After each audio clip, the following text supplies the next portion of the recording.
अस्सलाम वालेकुम। Last time हमने डिस्कस किया था नेबरिंग ग्रुप पार्टिसिपेशन, जिसे हम एनजीपी से भी रिप्रेजेंट करते हैं, और आज का हमारा टॉपिक होगा evidences for neighbouring group participation. यानी कि हम एंटीमेरिक असिस्टेंस के लिए या रेट ऑफ केमिकल रिएक्शन के ज्यादा होने के लिए जिम्मेदार ठहरा रहे थे नेबरिंग ग्रुप को।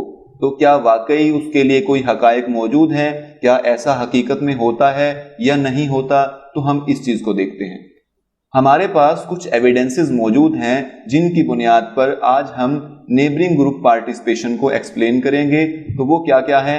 Kinetic studies, stereochemistry, molecular rearrangement और स्पेक्ट्रोस्कोपिक स्टडीज।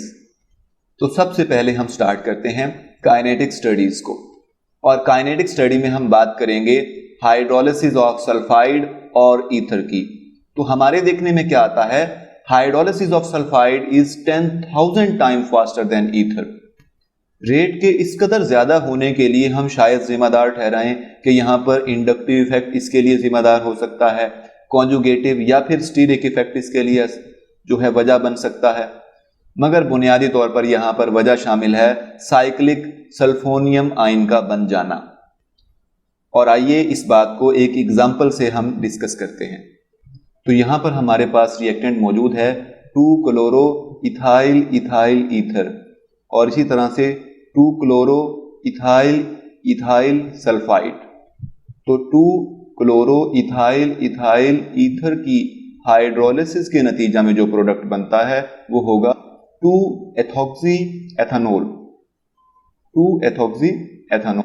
और इसी तरह से 2 क्लोरो इथाइल इथाइल सल्फाइड, इसकी हाइड्रोलिसिस के नतीजा में जो प्रोडक्ट बनेगा इथाइल 2 हाइड्रोक्सी सल्फाइड। तो बज़ाहिर हमें यहां पर सिर्फ सल्फर और ऑक्सीजन का फर्क ही नजर आ रहा है। तो फिर सोचने की बात यह है कि सेकेंड रिएक्शन का रेट 10,000 टाइम फास्टर कैसे हो सकता है बनिस्बत फर्स्ट वाले रिएक्टेंट के? तो बुनियादी तौर पर यह साइक्लिक ट्रांजिशन स्टेट जो कि अनस्टेबल ट्रांजिशन स्टेट बन रही है, यही एक वजह है जो कि सल्फर से मुताल्लिका जो कंपाउंड है उसमें तो बनती है, मगर ऑक्सीजन से मुताल्लिका जो ईथर है उसमें ये नहीं बनती। सोचने की बात है वहां पर ये क्यों नहीं बनती, और उसकी वजह यह है कि ऑक्सीजन जो है वो मोर इलेक्ट्रोनेगेटिव एटम है, वो अपने लोन पेयर को साइक्लिक रिंग बनाने के लिए आसानी से इन्वॉल्व नहीं करता है।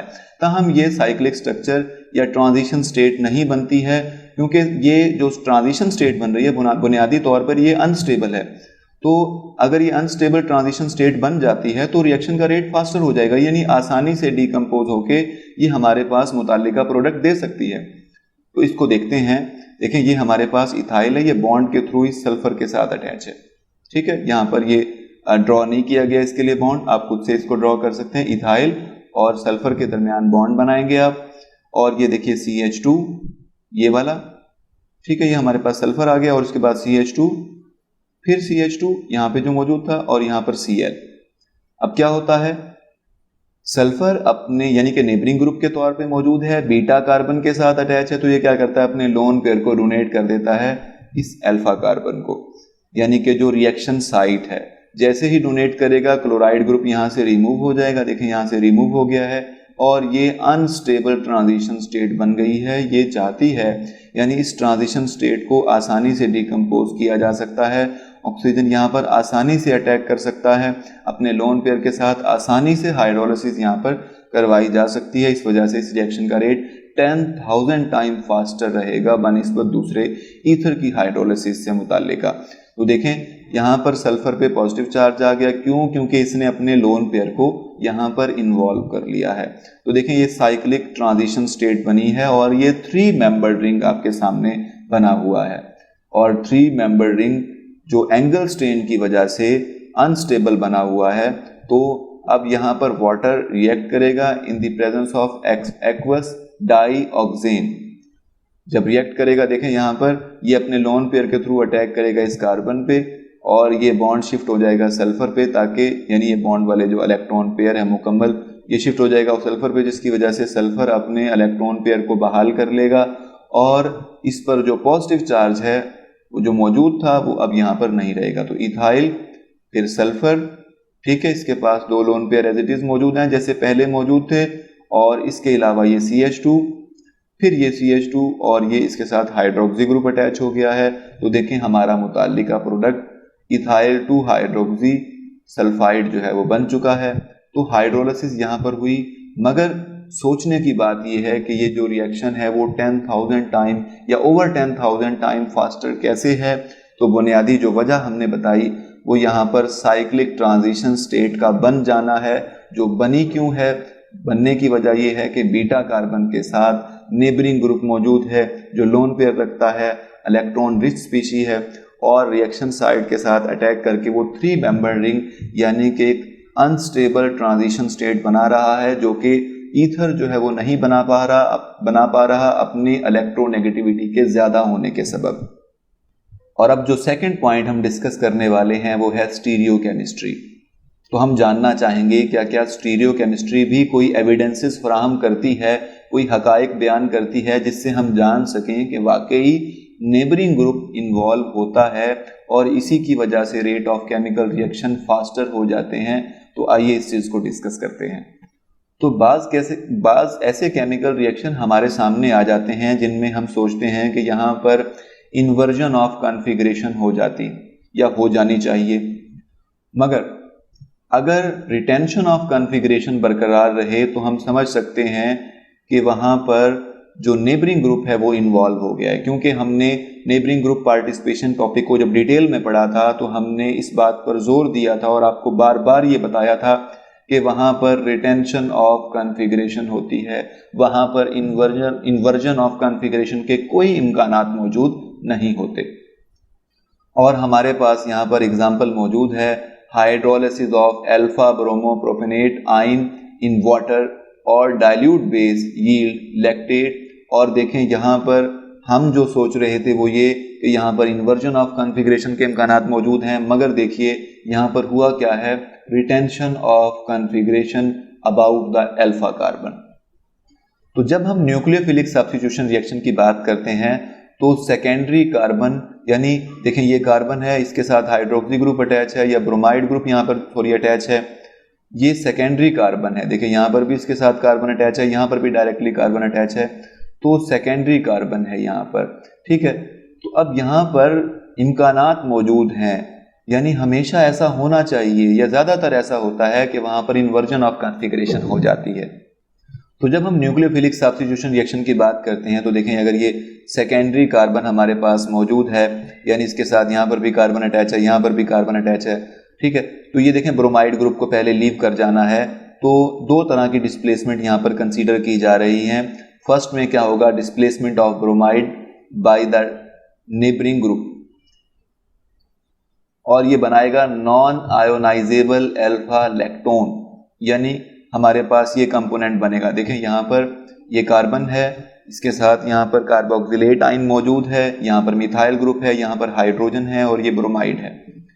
अब न्यूक्लियोफिलिक सब्स्टिट्यूशन रिएक्शन होगा तो पहले ही सेकेंडरी अगर कार्बन है तो लीविंग ग्रुप को पहले लीव कर जाना चाहिए, तो यहाँ पर ये लीव कर जाएगा, ठीक है।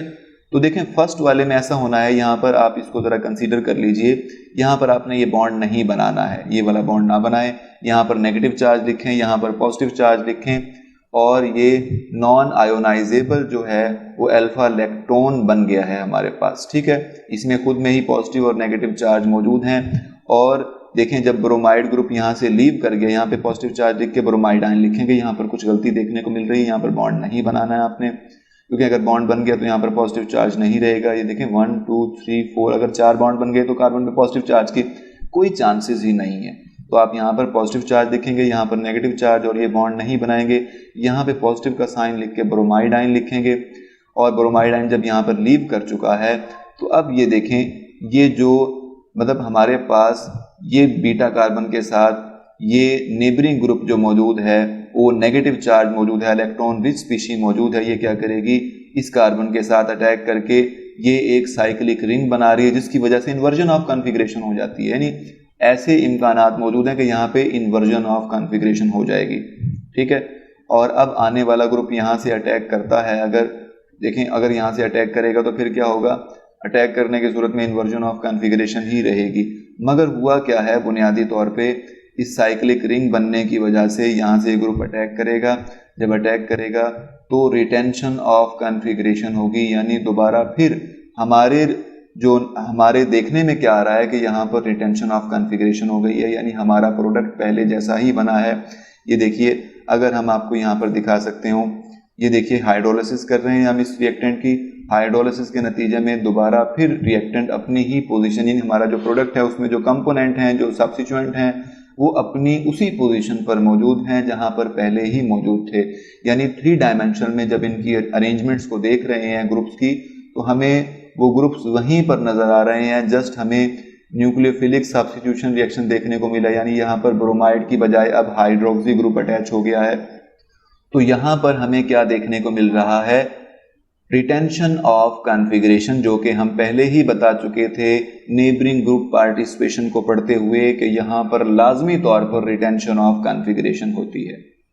तो देखें यहाँ पर रिटेंशन ऑफ कॉन्फ़िगरेशन, ये फर्दर क्या होगा, यहाँ से हाइड्रोजन आयन रिमूव हो जाएगा और ये CH3 CO negative double bond OH और ये OH में कन्वर्ट हो जाएगा। ठीक है, तो ये आगे इसको फर्दर आप बढ़ा सकते हैं। अगर इतना भी लिखें तो बस हमें बताना ये था यहाँ पर कि रिटेंशन ऑफ कॉन्फ़िगरेशन होती है बजाय इन्वर्जन ऑफ कॉन्फ़िगरेशन के, और ये सबूत के तौर पर मौजूद है हमारे पास रिटेंशन ऑफ कॉन्फ़िगरेशन का बाकी रहना या मौजूद होना कि वाकई यहाँ पर नेबरिंग ग्रुप पार्टिसिपेशन हो रही है। और एक और वजह जो अब हम आपके सामने रखेंगे वो है मॉलिक्यूलर रीअरेंजमेंट, यानी मॉलिक्यूलर रीअरेंजमेंट भी हकायक सामने रखेगी कि वाकई नेबरिंग ग्रुप इन्वॉल्व होता है रेट ऑफ केमिकल रिएक्शन में, और उसके ज़्यादा होने के लिए वाकई एक चीज़ इन्वॉल्व है। तो आइए स्टार्ट करते हैं। देखें यहाँ पर लिविंग ग्रुप ने पहले ही रिमूव हो जाना है। देखें मतलब यहाँ पर ये टर्शरी कार्बन, ये सेकेंडरी कार्बन है, सॉरी, यहाँ पर इथाइल ग्रुप अटैच है, यहाँ पर भी इथाइल ग्रुप अटैच है। तो लिविंग ग्रुप जब पहले रिमूव हो जाएगा, क्लोराइड आयन निकल गया, तो कार्बोकेटाइन बनना चाहिए।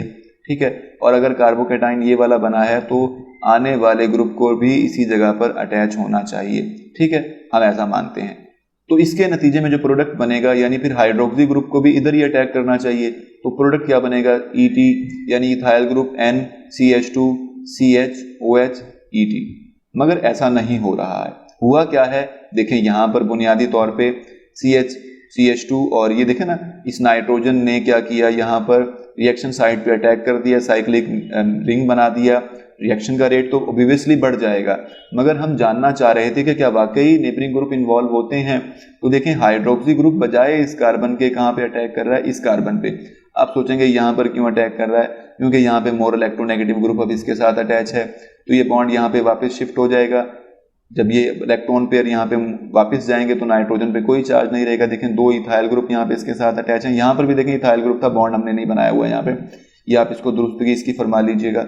तो यहाँ पर 2 इथाइल ग्रुप अटैच है, यहाँ पर भी इस नाइट्रोजन के साथ 2 इथाइल ग्रुप होंगे। तो नाइट्रोजन देखें 2 इथाइल ग्रुप इसके साथ अटैच है, तो बजाय इस कार्बन के हमारा का जो आने वाला न्यूक्लियोफाइल है वो इस कार्बन पे अटैक कर रहा है। तो देखें ये होगा N, फिर ये CH इथाइल ग्रुप, और ये CH2 और ये फिर OH इस ग्रुप के साथ अटैच हुआ, यानी इस कार्बन के साथ अटैच हुआ है। तो मॉलिक्यूलर रीअरेंजमेंट भी इस बात पर वाज़ेह दलील पेश कर रही हैं कि वाकई जो नेबरिंग ग्रुप है वो किसी केमिकल रिएक्शन में इन्वॉल्व होता है, और लाजमी तौर पर अगर ऐसा होता है तो रेट ऑफ रिएक्शन को इसी की वजह से फास्ट होना चाहिए। फास्ट क्यों होना चाहिए, क्योंकि जो एक मतलब लो कार्बन या लो मतलब मेंबर रिंग बनता है, लो कार्बन मेंबर रिंग बनता है, यानी 3 मेंबर रिंग यहाँ पे बन रहा है।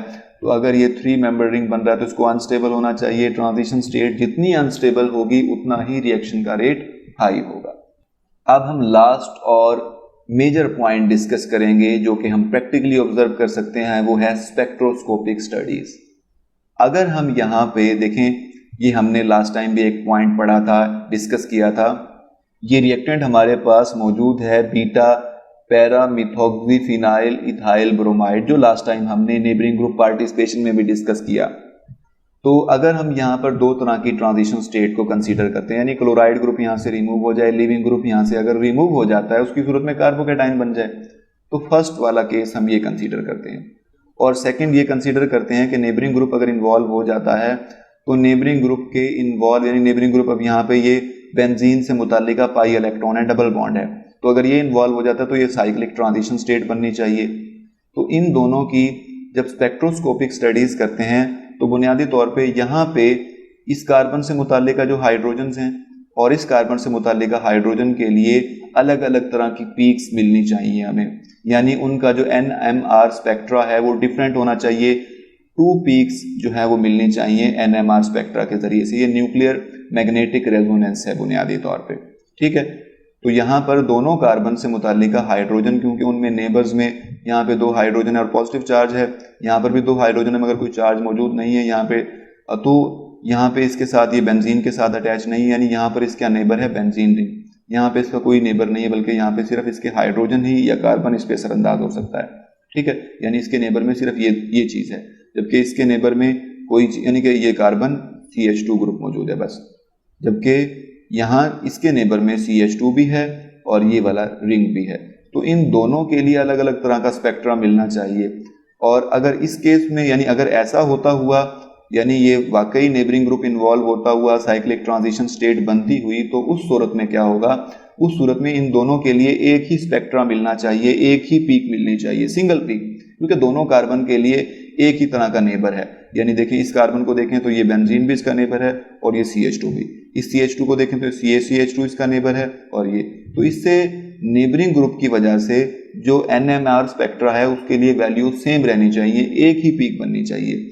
तो फिर प्रैक्टिकली हमने क्या ऑब्जर्व किया, प्रैक्टिकली जो हमारी ऑब्जर्वेशन थी वो ये थी कि single type of NMR spectra या सिंगल टाइप ऑफ पीक मिलती है हमें NMR स्पेक्ट्रा में, ठीक है। तो ये इस बात पर वाज़ेह दलील है कि ये साइक्लिक ट्रांजिशन स्टेट बनेगी, अनस्टेबल ट्रांजिशन स्टेट बनने की वजह से ही रेट ऑफ रिएक्शन हाई रहता है। तो इससे मुताल्लिक पहले भी हमने रिएक्शन को डिस्कस किया था, अब फिर ये आपके सामने हमने रिएक्टेंट लिखा है, ठीक है। और इससे मुताल्लिक यानी कि जो इसके रेजोनेटिक स्ट्रक्चर है वो तमाम की तमाम आपके सामने लिखी गई हैं। यहाँ पर आप इसको समझ सकते हैं बासानी के कैसे साइक्लिक ट्रांजिशन स्टेट बनती है। जबकि हमने बताया था कि beta para hydroxy phenyl ethyl bromide की जो बेस है वो ज़्यादा स्टेबल बनती है बनिस्बत इसके जो बीटा पैरा हाइड्रोक्सी जो beta para methoxy phenyl ethyl bromide की बनी है, यानी इसकी निस्बत जो beta para hydroxy phenyl ethyl bromide जो होता है उसकी बेस ज़्यादा स्ट्रांग होती है। वो पहले हमने नेबरिंग ग्रुप पार्टिसिपेशन में उसको डिटेल में डिस्कस किया है। तो अलबत्ता आप इसकी जो रेजोनेटिक स्ट्रक्चर है वो उनको यहाँ पर समझ सकते हैं। तो नेक्स्ट हम डिस्कस करेंगे intramolecular displacement bye neighbouring oxygen, nitrogen, sulphur and halogen. तब तक के लिए खुदा हाफिज।